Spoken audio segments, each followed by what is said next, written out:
Looking to transform your family game nights? At Perfectly Picked Games, we specialize in family games that bring everyone closer. Our games aren't just fun. Kids and teens will learn how to take turns, develop basic strategy skills, and understand the thrill of winning and grace of losing. With our exclusive gift of games, you can give months of gaming excitement to your family. Choose a 3-month or 6-month gift, and we'll deliver hand-picked family games to your doorstep every month. And here's the best part. Right now, you can use the promo code GOLDENMOJO and receive 20% off your selected plan. Don't miss out on this exclusive offer. Use promo code GOLDENMOJO and save 20% today at Perfectly Picked Games.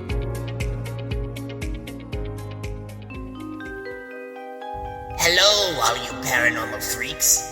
It's the last Saturday of the month, and you know what that means. The veil is at its thinnest. So if you're brave enough, all of you hitchers and drifters, load up for a ride with Golden J and Logan as they traverse to the other side.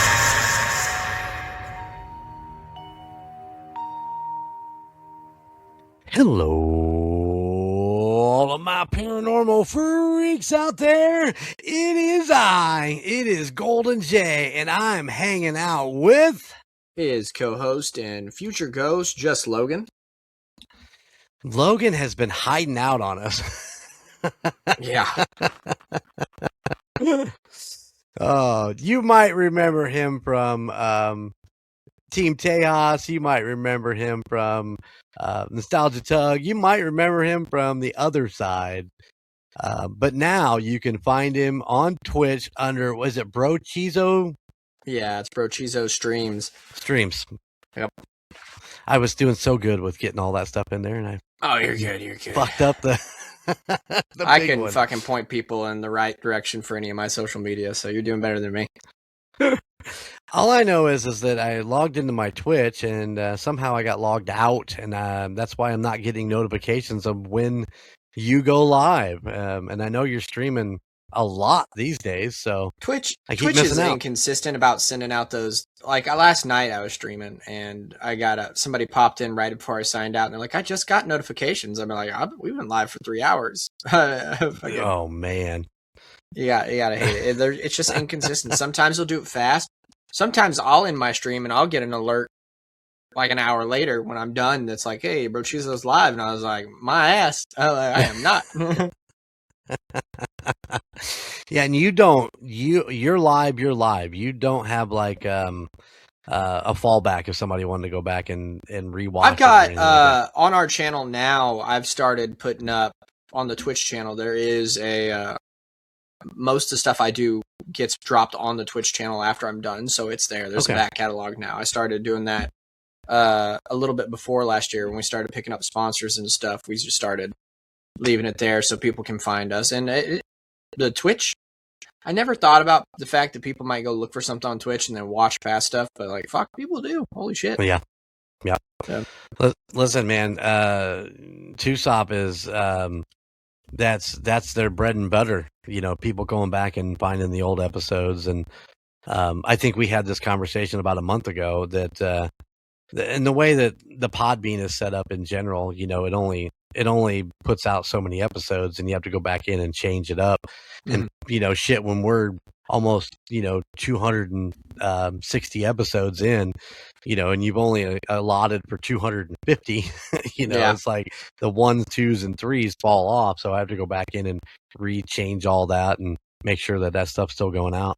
Yeah, I was in the middle of I forget what I was doing, but my buddy Stick, who's my partner who I own the website with and everything, was streaming, and one of our regulars was in there. It's like, just typing, and was like, I'm trying to make a list of paranormal podcasts to check out. I'm trying to find something. Stick was like, funny enough, he was like, you should ask Bro Chizo about that. And I was like, yeah, go check this out. And then instantly he's looking, and he was like, where's the first few episodes? And I was like, fuck.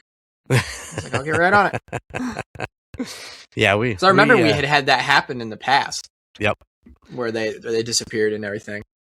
Yeah, and the thing is that I bumped it up to 250. I think it was setting at about 100, 120, and I bumped it up to 250, and then I forgot, to and with adding all the Route 66 in there and doubling what we're putting out a week, you know, it was like, oh yeah, we hit 250 a lot quicker than I anticipated. Yeah. So I'll do it. Yeah. So this comes out Saturday, the 28th, I believe. I think if you all are looking at your calendars right now, it is February 28th. Tonight, the Tucson crew is on their way to the Columbia City Haunted Jail. We're going to be working with Heidi, and we're going to do a little ghost hunting at the jail. I hear this place is extremely active, so... But the topper, the cherry on top, I'm taking Frankie Vegas. Oh, nice. Frankie's going to go ghost hunting? Frankie is going to go ghost hunting. Nice. And I just left him just a little bit ago. We finished recording a couple episodes of Golden 80s. And yeah, he's fired up. I told him, I said, listen, here's the deal. They say that the basement of this place is creepy as fuck. You're going to dump Frankie in the fucking basement, aren't you? I'm dumping Frankie in the basement. 30 bastard. minutes. He has a bad heart. He's going to be the next person haunting that fucking place. Oh, man. I'm going to make him wear a diaper. 30 minutes of solitary. Just him, a video camera, and a digital recorder. Let's see what Frankie can get for 30 minutes. Oh, poor Frankie. He's like, I'm down. I'm not scared of this shit. I said, oh, you will be. You will be.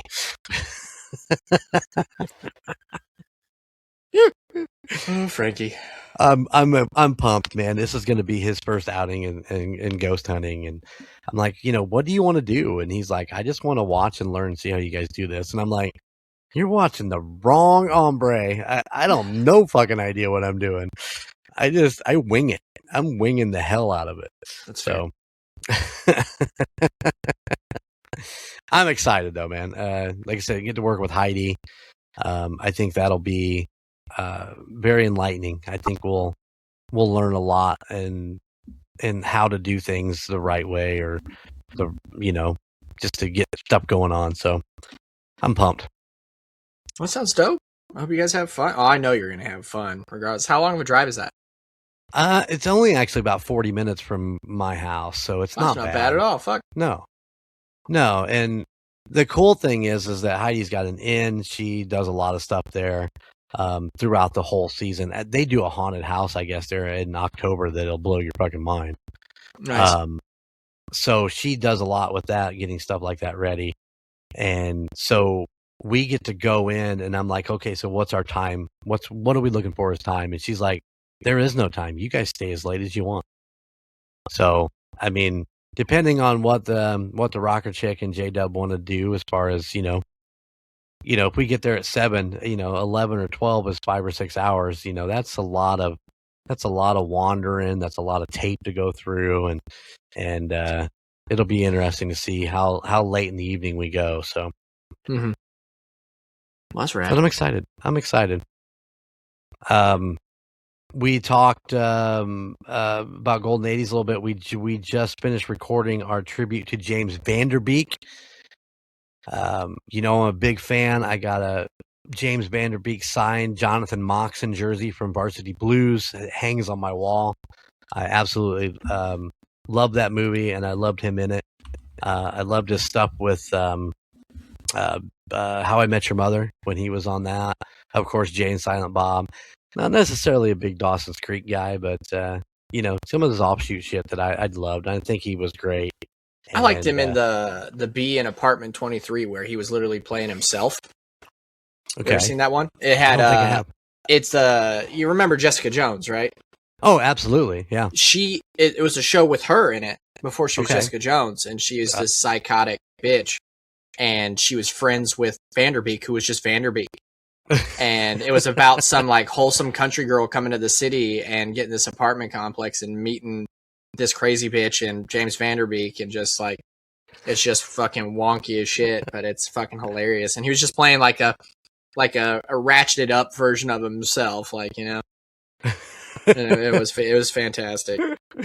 Now, Jessica Jones, that's Kristen Ritter, right? Does that sound right? I think so. Don't fucking get me fucking guessing with with I was thinking fucking people's names here. Kristen Ritter, yeah. Yeah. Yep. That's John Ritter's daughter. Oh shit, really? Yeah. Yeah, it like, how long did this show go on for? It's from 2012 to 2014, but yeah, no, if you like Van Der Beek, it's a fantastic fucking show. I'm gonna have to go check that out. I need something. I need something new to watch. I need to get out of my routine of fucking Big Bang Theory, How I Met Your Mother, and listen. I tell you what I fucking stumbled upon the other day.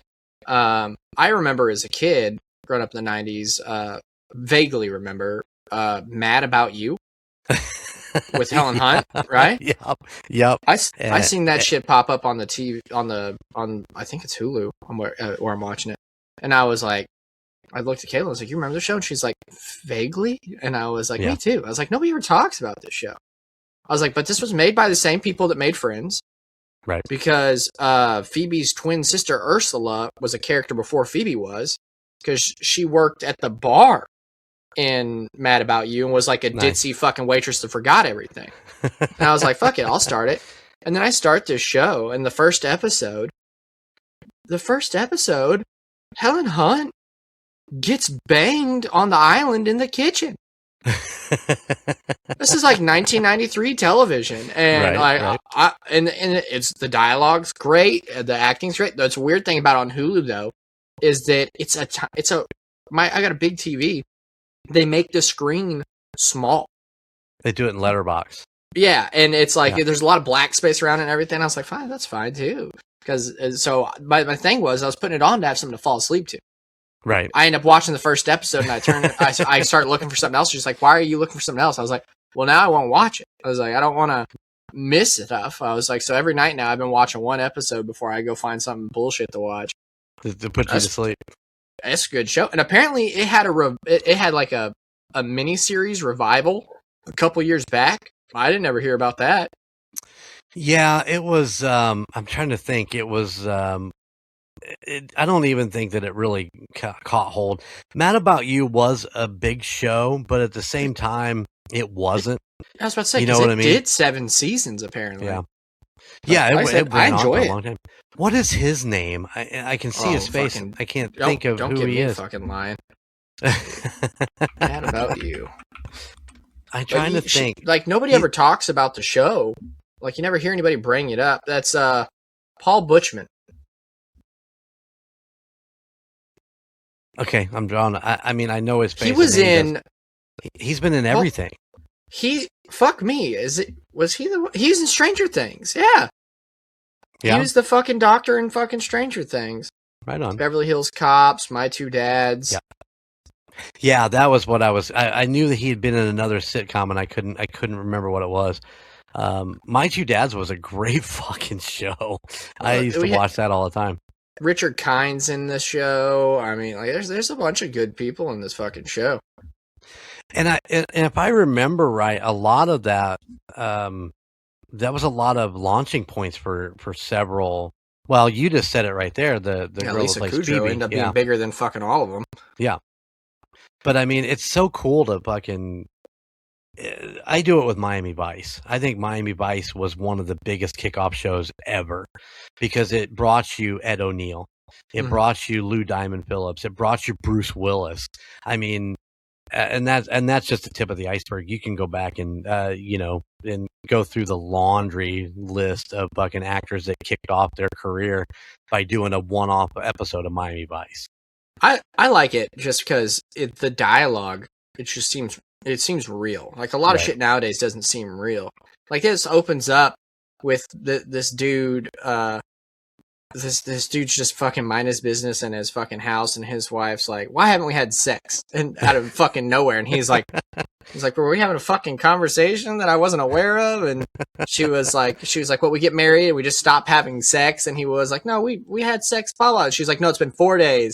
And he's trying to do the fucking math there, and he was like, "Well, you were doing this, and I was doing this, and then I was tired." And she was like, "Wait, I'm just not attractive anymore." And he was like, and they're just fucking arguing with each other. And then they're like, "We'll make time." And then she is like, "Yeah." And then she's like, "Oh." And then her sister shows up, and he's like, "Kick her the fuck out." She's like, "No, I can't do that." And then it's just like, fucking, that's good. As I said, it's solid. I'm enjoying it. I'm gonna have to go back and watch that pilot episode. I want to see Helen Hunt get banged on an island. That's what threw me off, dude. Like, of course they're not showing anything, but like Right. they're just like they're like right here. He's like right here. There's people here, and she's like, yeah, right here, and the table's rocking, and like Helen Hunt is making very, very fucking real sex noises. I was like, this flew in 1993. Well, we weren't so fucking anal about shit back in the 90s. I mean, go back to like oh shit, Archie Bunker. I'm drawing a blank. His family something. All in the Family. Go back to that and what they got away with. And I know that we're talking like late 70s and shit like that, but I mean, some of the things that they pulled off in the 70s and 80s now in our little woke world would never fly. Oh yeah, And I mean you got fucking Ted Bundy or Al Bundy, not Al Ted Bundy. yeah. Al Bundy, I'm like, fucking wait a Al minute, Bundy. Al Bundy's a fucking by today's standards. Al Bundy's a fucking yeah. walking talking nightmare. Also, he's always bagging on his wife, and fucking Katie Seagal's fucking just fucking hot as shit. Like I never understood that as a thing. He's just sitting there fucking bagging on her all the time. I was like, this Well, you fucking gotta- humble looking fuck right here, the fucking New Jersey 2 of a man just shitting on Katie Seagal is just blowing my fucking mind. Well, I mean, think about this, by the time that you're kind of going into that world, Kelly's what, like 16, 17? And I think that that's kind of why they got married was she got pregnant. So they've been together for anywhere between 16 to 20 years. And, it's that idea of, Al Bundy being with her for so long, and he just kind of wants to be that football stud, and he's just a fucking shoe salesman that Yeah. there's no luck whatsoever. Married with Children, what a great fucking show that was. But yeah, you wouldn't get away with that today. None of that. So I love it. I know.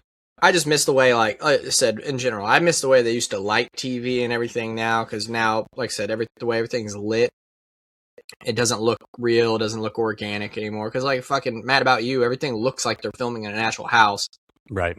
It's not this fucking bright room. And yeah, there's laugh track, but like everything, like laugh track's jarring at first nowadays, but after you sit there for a second, yeah, you don't even notice it. You don't even notice it anymore. Yeah. So, yeah, this everything built on sets. We miss out on a lot of that old school filming on location, live audiences. I mean, I remember that like we would sit down and watch TV, and every fucking show that comes on is like Alp is filmed before a live studio audience. Yeah. Yeah. I don't know. It's a different world. They're doing what they do, but it's crazy. It's crazy.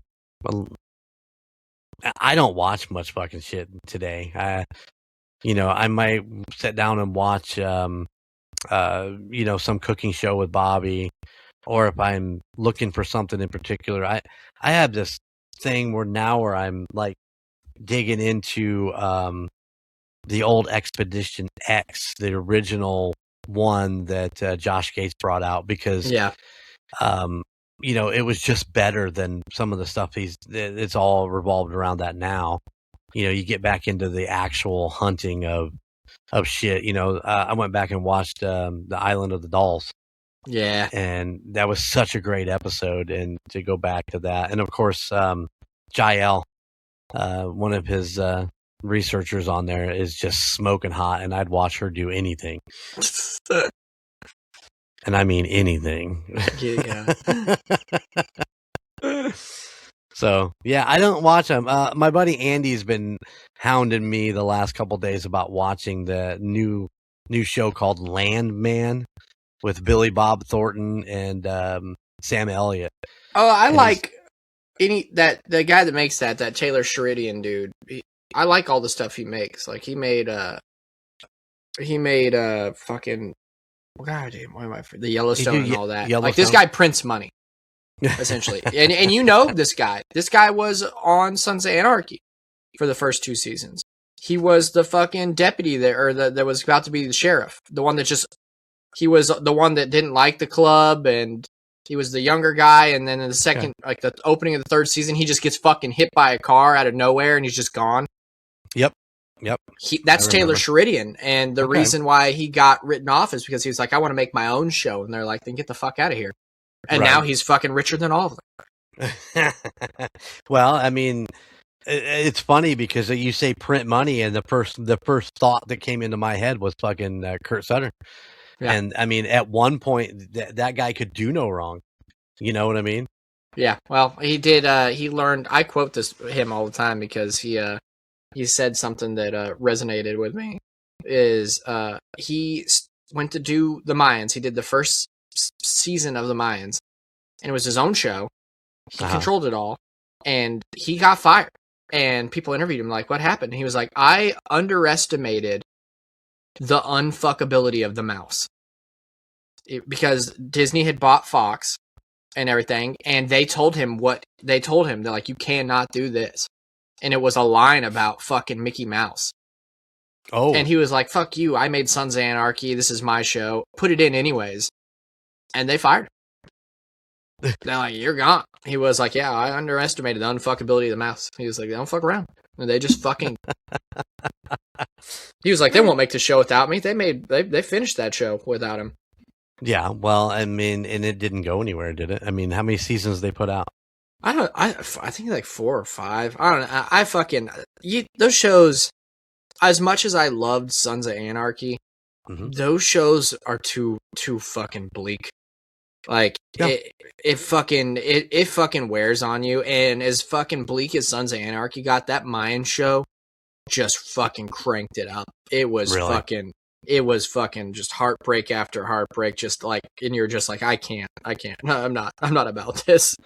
Listen, all I know is that, and we just talked about this because we were discussing something, and I'm like, listen, I loved Sons of Anarchy up until the moment they killed Opie. It was fucking horrible. It was fucking rough. It's just one of those scenes that just fucking ate your lunch for weeks.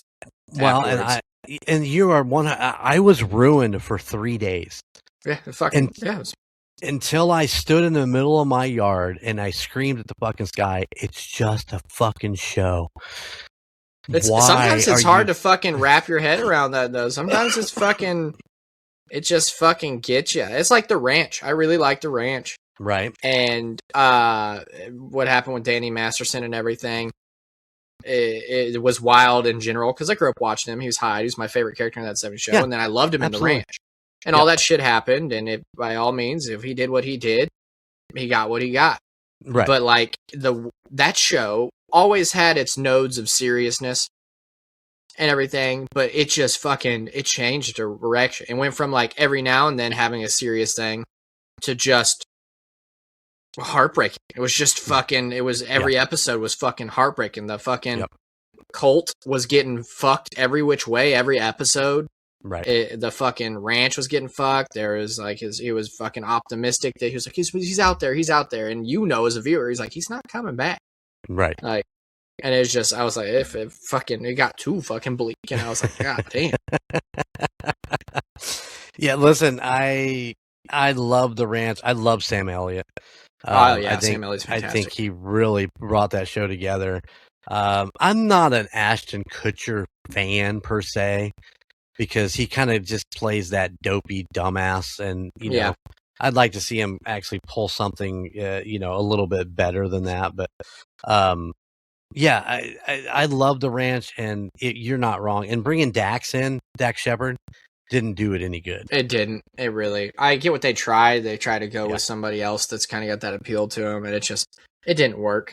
And but I remember the first time I watched The Ranch, I came across it as it was coming out, because it was like number 1 on Netflix. I was like, fuck it, I'll check it out.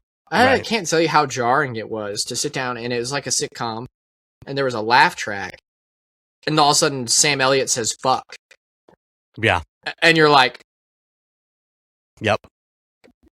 We're like, what? Yeah. What? No, you're not wrong. You're not wrong at all. You're not prepared for that. You're not prepared for that at all. What the hell was I watching? I was watching something, and it's the same deal. I was watching on stream, and it's like, the hell was it? It's something that just we watching that School Spirits, which is on Paramount or something like that. And I think this is the 3rd season, and we're vested. We're in, to see how they're going to twist and turn this thing. And it's all about ghosts and shit like that. And yeah, they're dropping the F-bomb in that, and I'm like, okay, wait, we're streaming now. It's all good. Yeah. So, yeah, it's fun. It's interesting. I'm just looking up. I'm looking up fucking Taylor Sheridan. Yeah, like I said, he's done a bunch of massive fucking shows. He's done that show that went. He does that show that did great with the homeboy that played Hawkeye, Jeremy Renner. He made that show, that Sylvester Stallone show that blew up real big. That was Taylor Sheridan. Yellowstone. Now Yellowstone's getting a spinoff. The fucking Landman. And Landman, by all means, looks fantastic. Billy Bob Thornton dresses like an absolute asshole in real life. That motherfucker with his beanie, and his beanie is pierced, and he's always wearing like, I mean, wear what makes you comfortable, but like, dog, you're like 7. Right. And like, you dress like a fucking douchebag high schooler. And it's crazy that they're having Sam Elliott play his dad, because him and Sam Elliott are about very similar in age. Yeah. And like, I was like, how do you feel as Sam Elliott when you're casted to play a guy that's like 5 years younger than you's father? And now what? Yeah, I think my buddy Andy was telling me, like, yeah, Sam's playing his dad, and I'm like trying to do the math in my head. I'm like, wait a minute, I don't think Sam Elliott's enough to fucking play Billy Bob's dad, but whatever works. I mean, yeah, I'm looking over his fucking list, Taylor's list of you're talking about the mayor of Kingstown. That would be the one with Sylvester Stallone, or is that Tulsa Kings? I don't know. One of those two. All of them. Like I said, I think mayor or whatever Kingstown. I think that's the Jeremy Renner one, and then the other one is the fucking Stallone one. Yeah, man, I wish I could do that. I wish I could just fucking print money like that. That dude fucking was shooting Yellowstone. He got it to where they were shooting on a ranch he owned. And so he was getting paid by the company, too, to shoot on his thing. And then he ended up buying the biggest fucking ranch in Texas. Like, he just straight up, it's the longest running, biggest ranch in Texas. And he just bought it outright and was like, yeah, we're doing this. We're buying this because we're going to use this to bring filming Western shit back to Texas. Right on. He's like, that's what we're going to do with this. And he was like, nobody's losing their job. This ranch is still going to fucking function. But we're going to fucking film here. And now he's turning out fucking like food, like seasonings and stuff. Like it's the 4-6's ranch. And like I have their fucking chili powder in my fucking pantry right now. Because he's like, here's this. This man just fucking makes money. That's all he does. Well, if you have the idea and have the resources, more power to him. If he would like to invest in Golden Mojo Entertainment, I'd be all about that. Wait, you talk about fucking like rough, gritty shit. That's his wheelhouse. Because I don't know if you ever watched Yellowstone, but okay. I did not. Once again, after Sons of Anarchy, I was ruined from these type of shows because they're so brutal. I never watched a single episode of Mayans. I never watched it. Don't. I said, yeah, it's just fucking rough. And like, yeah, you do see some people pop in every now and then from fucking Sons, and you're like, hey, I didn't finish that show. I watched a few seasons, and I was like, I'm out. Because like, the show starts off with you're following this guy that's just a prospect in the club, and his brother's a patched-in member, and he's a nice guy, and he's this, and then by like the fucking second season, he's just the fucking worst of the worst, and he's the main character, and like shit's popping off left and right, and you're like, I'm done. was like, I could. My problem is the what is it? Kim shit that was in Anarchy. It played Tig. Tig? The guy, yeah. Played the guy that plays Tig. He shows up in these oddball things. Showed up in Entourage. You know how much I love fucking Entourage.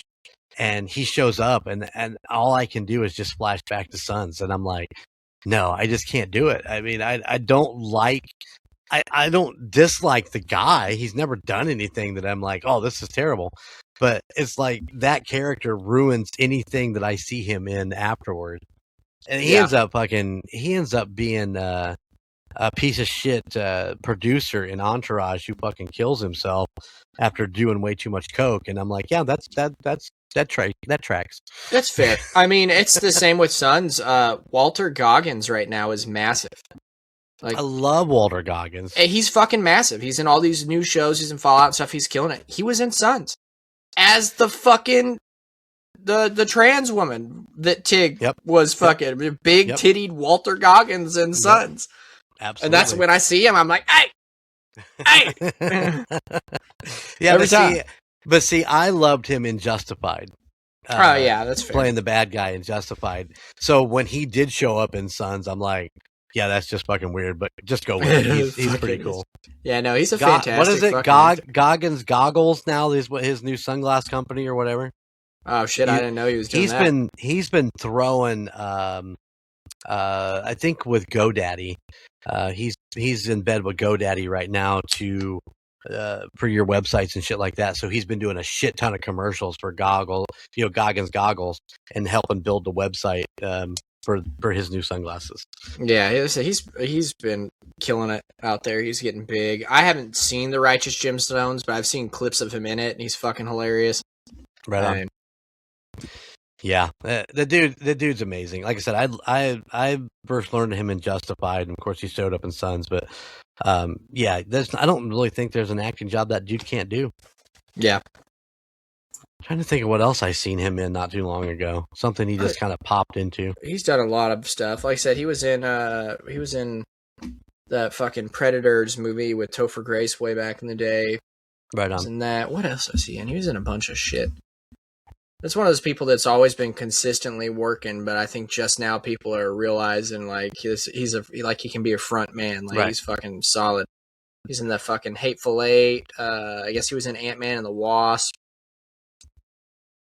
He was in The Big Bang Theory for an episode. Yeah. Yep. Absolutely. Yeah, I'm trying to think of what he was in that, but yeah, I remember him being in that. And Billy Bob showed up in that too. Billy Bob Thornton played a fucking doctor. He fucking had a whole room full of all this movie memorabilia because he was like the proctologist to the stars or some shit like that. And oh, nice. he had kidney stones from fucking Bruce Willis or some shit like that. Jesus. I think he actually had Lance Armstrong's ball that he had to take off. He had it chromed or whatever. It was on a stand. It's just, yeah, these pop-ups are amazing. Now that we've talked a half hour about movies and tributes to James Van Der Beek,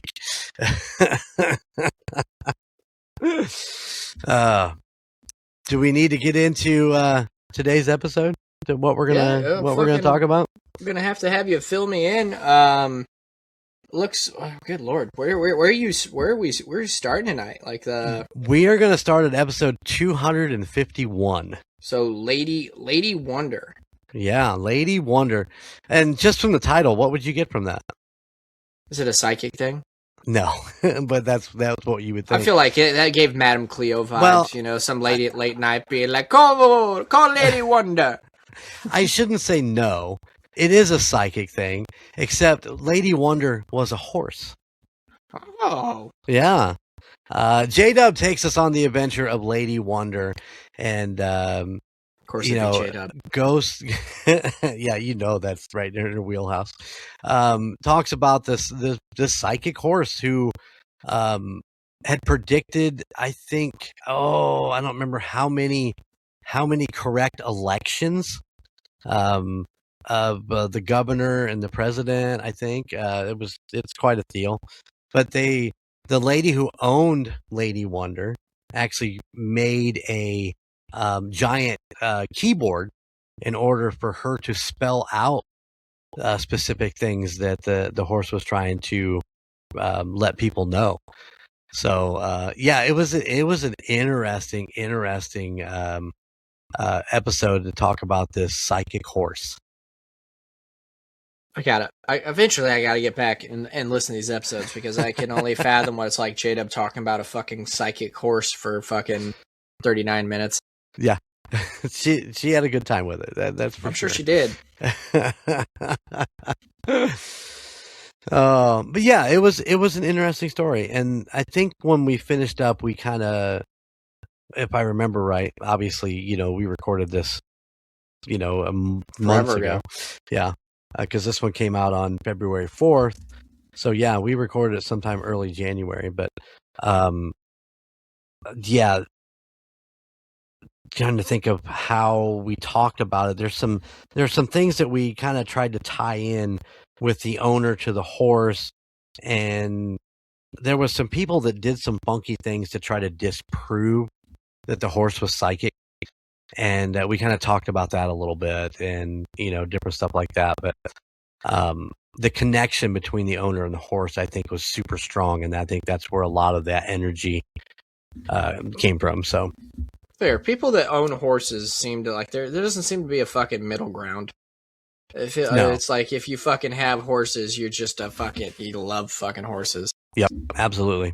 You're all in. Everything revolves around horses, and that's cool. I mean, I don't know that I would be able to take care of a horse or horses like J-Dub does. I'll work. I mean, it's almost a full-time job. Oh yeah, well yeah, it's fucking nonstop, because like I said, it's with those big creatures, man. Mm-hmm. First and foremost, you got to make sure their feet are taken care of, because it just hooves are fucking wild. I don't know why it started happening, but I get fucking reels that pop up on my phone of like fucking an Irish guy that's fucking taking care of fucking cow hooves and shit. And I don't know how it started, but I know I've watched a lot of them now, and like watching them like cut the nails and stuff on these fucking cows, and like the infections and stuff they get. Fucking insane. Yeah, it's intense. Yeah, it's intense. All right. Well, on February 7th, episode 252, we're back on the road with a haunted trip down 66, and we go to Curvo, New Mexico, and the I can't even pronounce that now. Posada. There Hotel? you go. Yeah. And to be honest, guys, I don't remember a shit ton of what we talked about, or what I talked about in this episode. Well, it's a hotel, so I'm going to say that there is some lady that's waiting for fiance to come back that never got there. And she killed herself. Wearing a white dress. She's wearing a white dress, yeah. We're probably going to go with some guy might have gambled and ended his life. Definitely doors being knocked on, There's a lot of tried and true ones to hotels. I'm going to actually bring up my sheet here so I can kind of take a quick preview of what was going on. Where is it? There it is. I see lingering spirit of Julia. So there's a lady. There's a woman for sure. I think she's in the actual the hotel. Right now I'm looking at Curbo. I think this is another one of the ghost towns. Yeah. It's an offbeat ghost town. It stands apart because many of it sprouted up remote places that spelled community dooms, just shit like that. It's one of those that popped up and then went away when they did the fucking bypass. So yeah, it was brought in by it was pretty much funded by the railroad, and when they decided to fuck off, then it was just all over. But so yeah, and then the hotel. Let me jump down here in my notes. Yes, Julia Stab. She's the ghost of the hotel. Once again, like you said, she's always standing near the fireplaces or lingering at the top of the grand staircase. Always in a flowing dark Victorian gown. We went dark this time. Okay, dark. No white dress, dark dress. Flowing dark. But yeah, they've had stuff like the fireplaces turning on and off, chandeliers that sway, and of course glasses that fly off the shelves in the bar, which seems to be a pretty common thing in bars that are haunted. Is that the ghosts just want to bust up some fucking glassware. That's fair. There's an abundance of it. You got nothing but time. Yeah. Of course, if you're going to go there, you need to try to get room 256 because that is the one that they report cold spots and flickering lights and stuff like that. So, yeah, there you go. Nice. Next up on episode 253, if you Google Rose Hill Plantation, one of the first things that pop up is the Spotify link to that episode. On no shit. Paranormal. Yeah, looking at it right here because I thought that plantation sounded familiar, so I clicked on it, and then the fucking the third link down, right under the most haunted places in South Carolina, is episode 253, Rose Hill Plantation Spotify link. Let's go! Let's go! Must not be a bunch of podcasts on it. Yeah, I don't remember. This was my episode, and I we did it wasn't a very long episode, I don't think, was it? Do you remember how long it was? 24 minutes, 44 seconds. Yeah.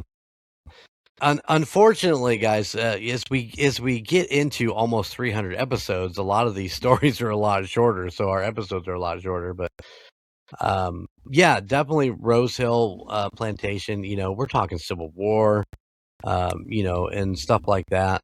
There's whispers in the walls. There's several personal encounters.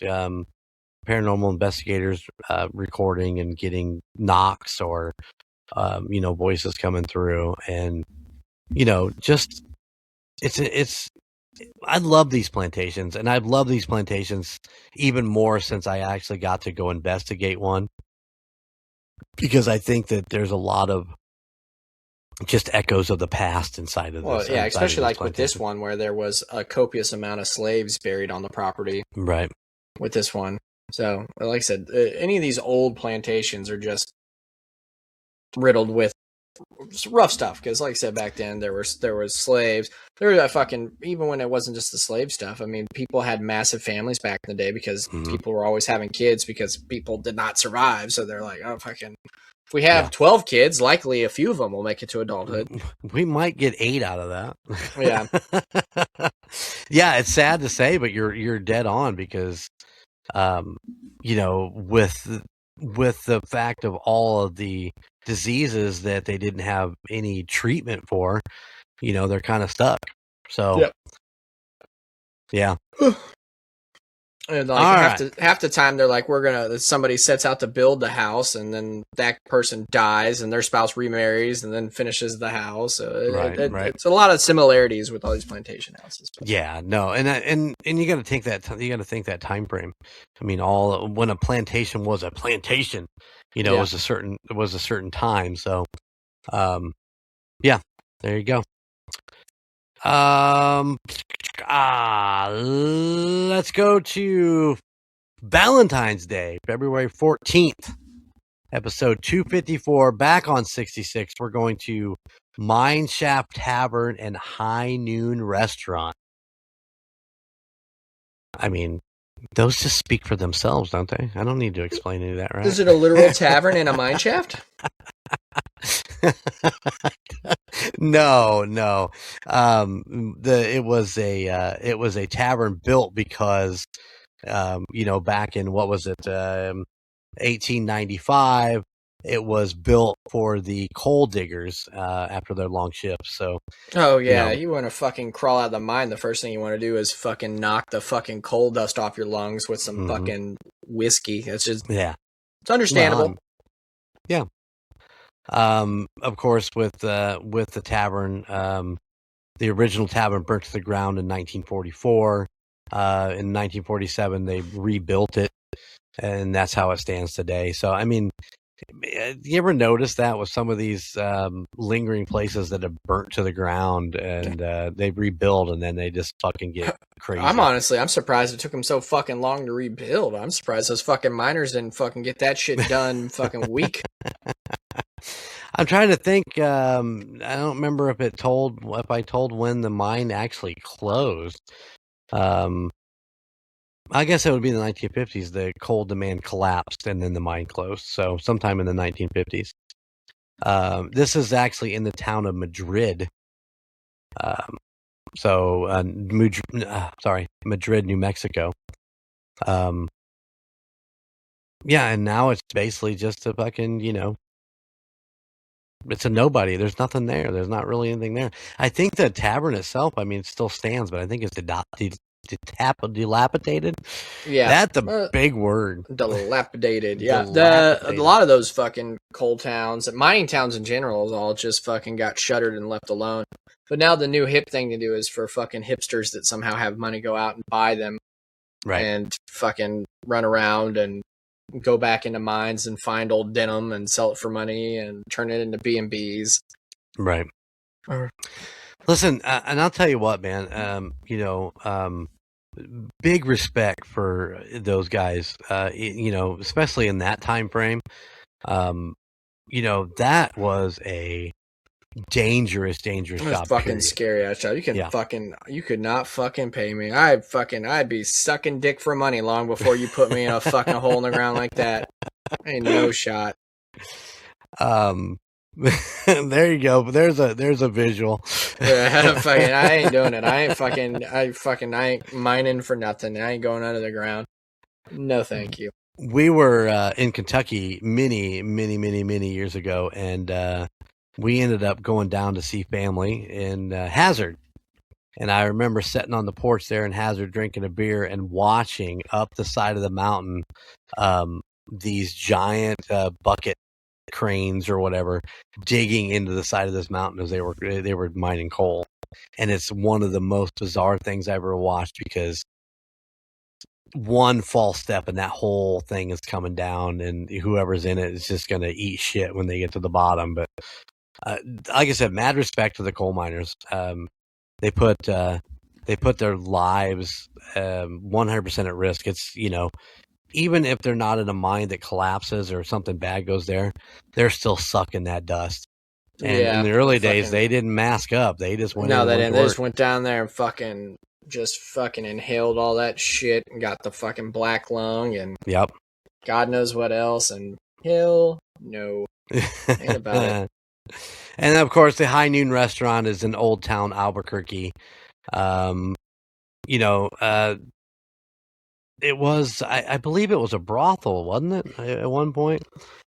I'm sorry, I'm just kind of grazing over my notes again, but, some of the paranormal stuff, objects keep getting moved around, it's kind of your standard haunting, so, things get moved, people hear shit, I don't know, it's bar stools are shifted, overnight when there's nobody there.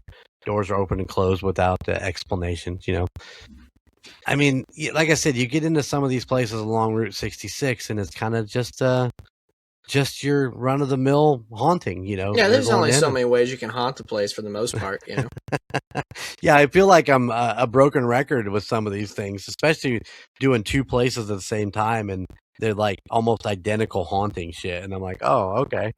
Yeah. Glasses getting thrown, bar stools being moved, and crazy. All right, where do we go next? Episode 255 with guest Rachel Kendrick on February 18th.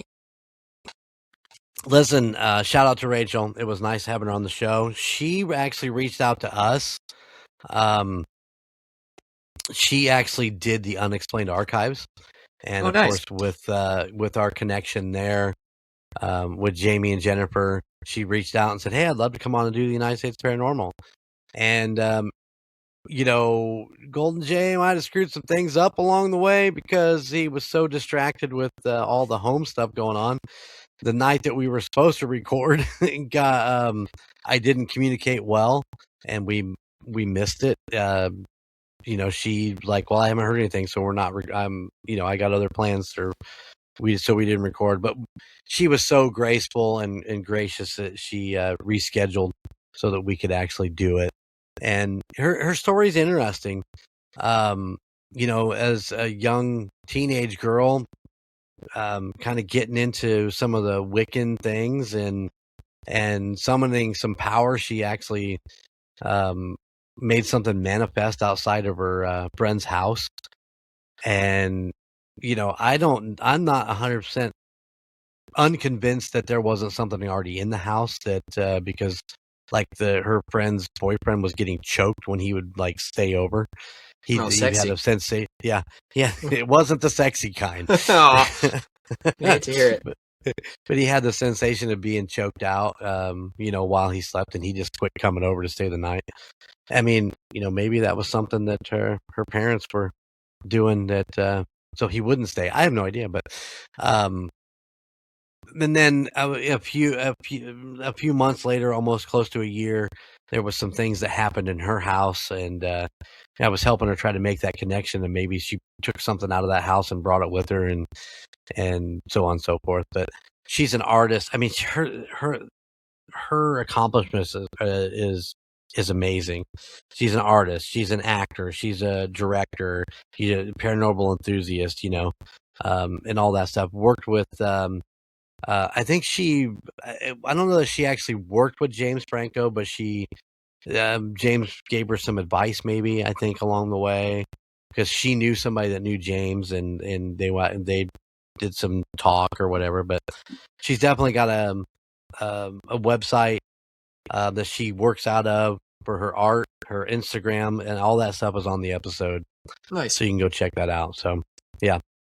I believe her art is paranormal inspired. If you really look at some of it, I think she has a portrait style picture with a face coming out from behind it looks to me like a third eye. And I don't know. I thought her art was very well done. And she's doing some short films now for directing. So nice. Yeah, it was an interesting interview with Rachel, and I'm glad she came. Glad she came on and was able to work with us. It's always nice when a guest books themselves. Yeah, I like somebody reaches out to get it done. That's nice. Yeah, well, and like I explained to Jamie and Jennifer, I mean, in all honesty, they were the first paranormal podcast to reach out to us to be guest on their show. Mm-hmm. We've never had that in the past. And we've worked with other podcasts and worked with investigators and all kinds of stuff. And this was the first time that another podcast said, hey, we want to bring you on our show. And I'm like, this is fucking cool. I mean, it's exciting. So, yeah, shout out to the Unexplained Archives. If you get a chance, go check them out. They're doing great work. They're still a young podcast. I loved the episodes when those two were on. So we work so well with them because they're just like us. Yeah. All right, back to 66 for episode 256 on February 21st. We start the episode we're traveling down 66, right? But we kind of come to a little place that everybody knows about called Winslow, Arizona. There's no haunting there. I didn't have any haunting there, but I thought it was important to remind everybody that I was standing on a corner in Winslow, Arizona, and it's such a fine sight to see. I thought it was super interesting that Winslow was on the Route 66, and I mean, that's probably one of the biggest towns in Arizona because of the Eagles, because of that song. So, people do it all the time. I see pictures of friends who are out that way, and they just take a picture of them standing on the corner in Winslow, Arizona, and I fucking love it. But yeah, we tool on down the road and we go to the ghost town of Two Guns. Basically it revolves around the Apache Death Cave, I believe that's the one that the Apaches hid inside of the cave, and there's no exit. Oh, There's yeah. in one way, out one way, and they basically built fires in front of the cave and just basically suffocated everybody inside. Motherfuck. Yeah. So when they went in, there's just I think even today, I think there's still bones and skeleton remains and just hundreds Sure. of skeletal remains. So, once again, I'm kind of going over, disasters and all this different stuff. There's sudden temperature drops, even in extreme heat, because, fucking Arizona is not a fucking cool, a cold state. So, but there's sudden temperature drops, the feeling of dread and panic. They're hearing whispers and chanting, which, I mean, that all tracks. It all fucking tracks. See shadows and equipment failure during investigations and stuff like that. So, Two Guns is a ghost town, but it is literally a ghost town. There's ghosts there. Yeah, that's fair. That's fair. And where do we go next? The Museum Club. Once again, we're back into the bar, club setting. You're getting a lot of the same roundabout. Is it a museum? Is it a club? Yeah, it's what is hold on, let me hit this real quick. It's God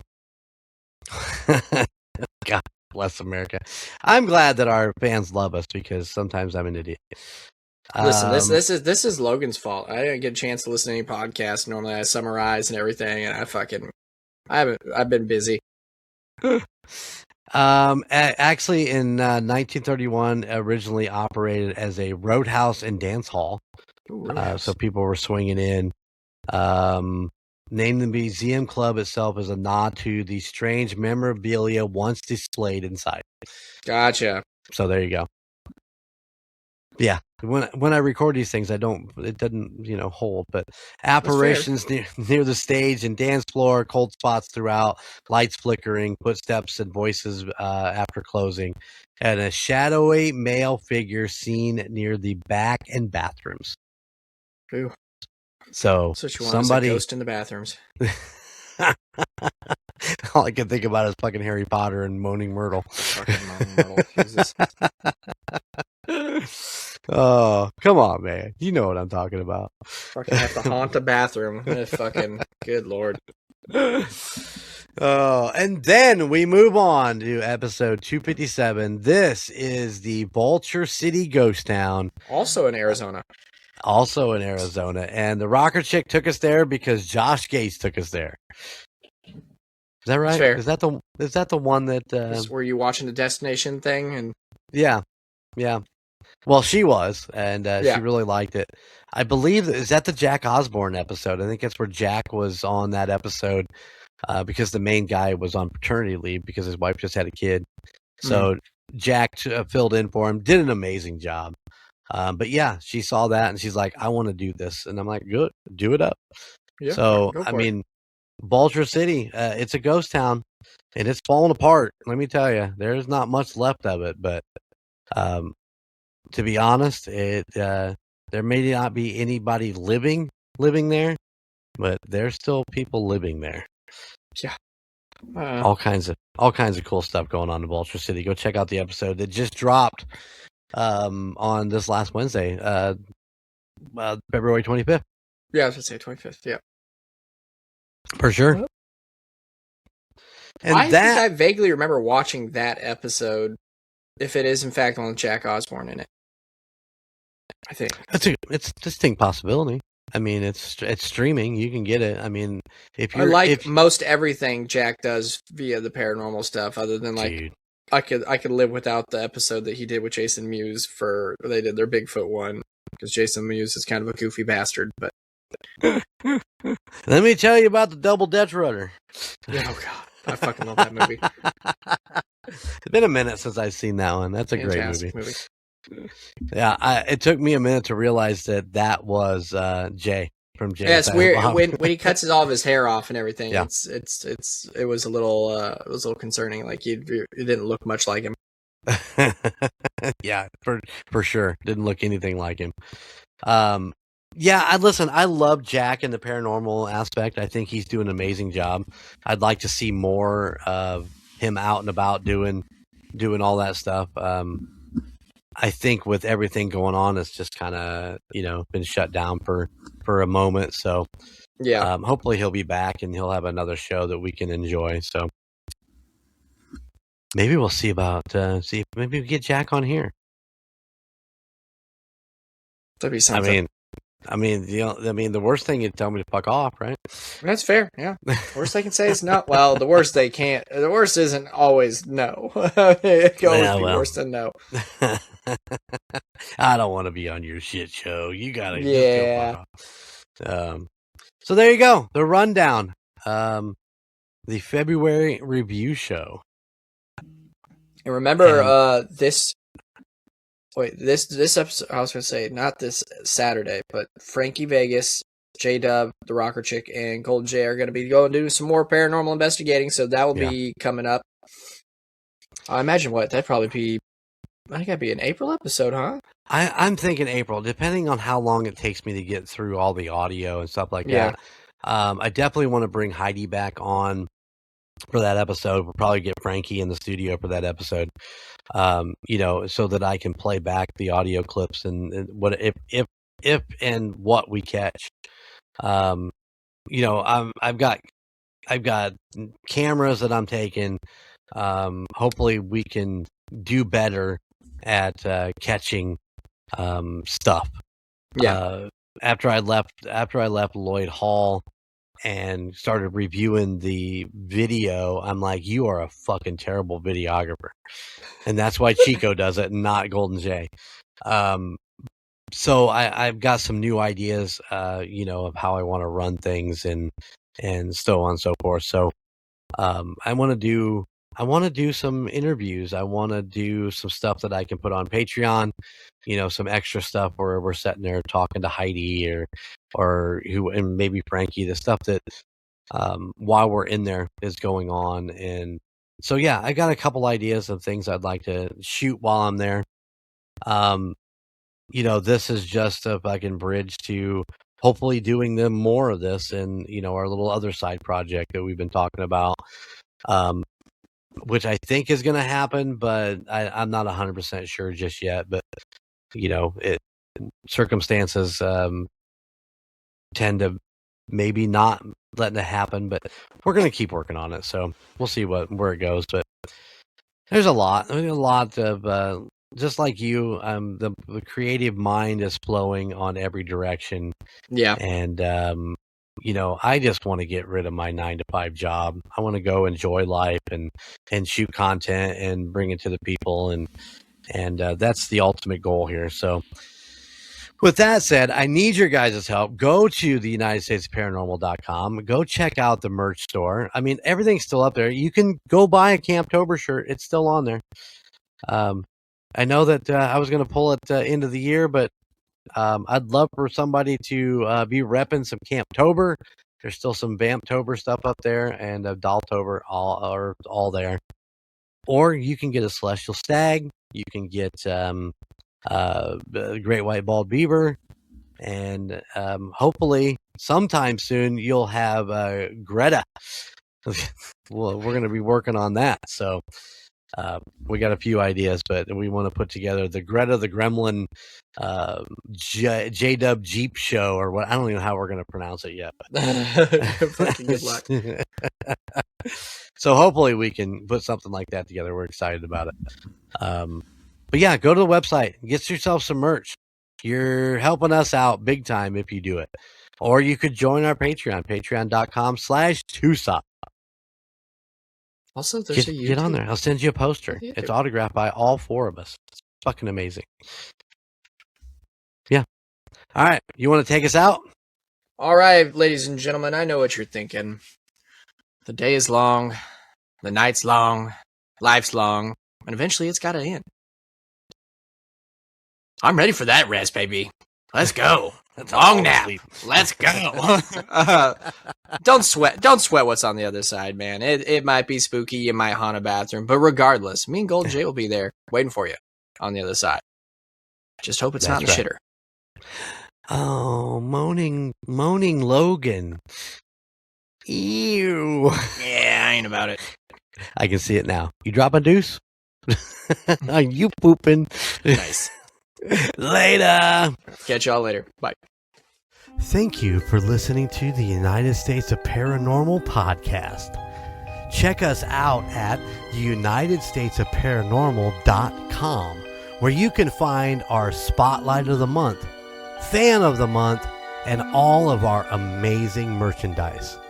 Or you can find us on social media at Facebook at the United States of Paranormal, Instagram at the United States of Paranormal, and YouTube at the United States of Paranormal 1795. And don't forget, we are now on Patreon. Just go to patreon.com/2sop.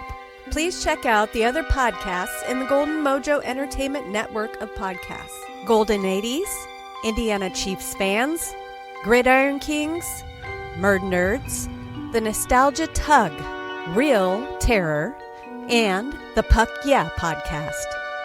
But you can still find Golden Image Podcast, A Quart of Books and Booze, and The Call Guys, wherever you stream your favorite podcasts. And if you have a location or a story that you would like for us to check into, please email us at the United States of Paranormal @gmail.com. Please like, rate, and subscribe wherever you listen. Thank you for all of your support. Bye.